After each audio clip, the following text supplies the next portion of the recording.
রাতে যখন চাঁদ উঠে না, ওই চাঁদের তাপ যাইয়া সমুদ্রে পড়ে, সমুদ্রের পানি বাষ্প হইয়া, ওই বাষ্প যাইয়া আগুন জাটু কিনে তারের মধ্যে পেঁচিয়ে যায়, পেঁচিয়ে পেঁচাইয়া তারটা ছিঁড়ে পালায়, তখন ওই তার ঠিক করতে 2-1 দিনও সময় লেগে যায়।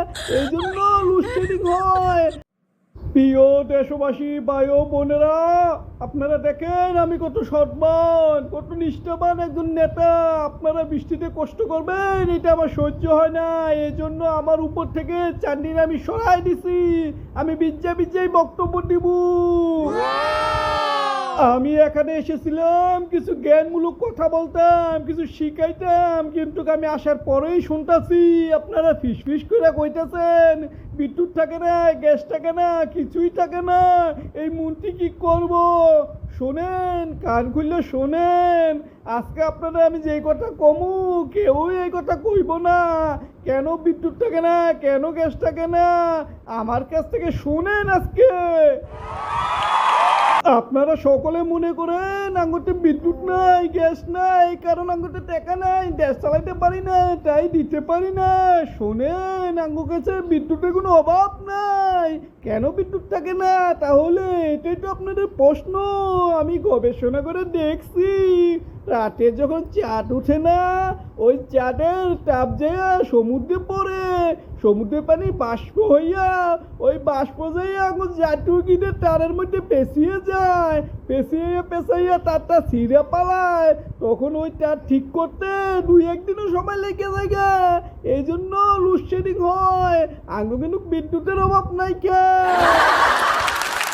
অন্য আরেকটা অভিযোগ দেন, আপনারা গ্যাস থাকে না, গ্যাসের জন্য রান্না বান্না করতে পারেন না, গাড়ি ঘোড়া চালাইতে পারেন না। আরে গ্যাস থাকে না, জীবন আগে, জীবন বড় না গ্যাস বড়? আমরা ক্ষমতা আসার পর গ্যাসের মধ্যে এমন একটা সফটওয়্যার আপডেট করে দিছি, যখনই সম্ভাবনা থাকবো মানুষের ক্ষতির, গ্যাস বন্ধ হয়ে যাইব গা। আরে এখন যেই গরম পড়ছে, বাসা বাড়িতে যদি গ্যাস নিয়মিত যায়, সবসময় পান, গ্যাস ছাড়বেন, বাসায় মানুষ মারা যাইব। এই কথাই তো আমরা গ্যাস বন্ধ রাখি, মাঝে মাঝে দেই।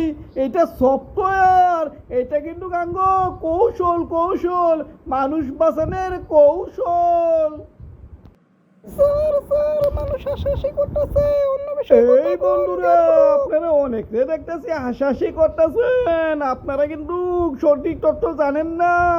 এই তো আপনারা ইউটিউব ফেসবুক চালাইতেছেন, এগুলো কেমনে চালান? ইন্টারনেট থেকে। ইন্টারনেট আসে কিভাবে? অনেকে বলেন কেবল থেকে, সাগরের নিচ থেকে কেবল আসে। এটা অসম্ভব ব্যাপার। সত্য কাহিনীটা আমার কাছ থেকে শুনুন। এই যুব সমাজ, তোমাদের আজকে আমি সঠিক তথ্যটা দিয়ে যাই। কোনো কেবল দিয়ে নেট আসে না।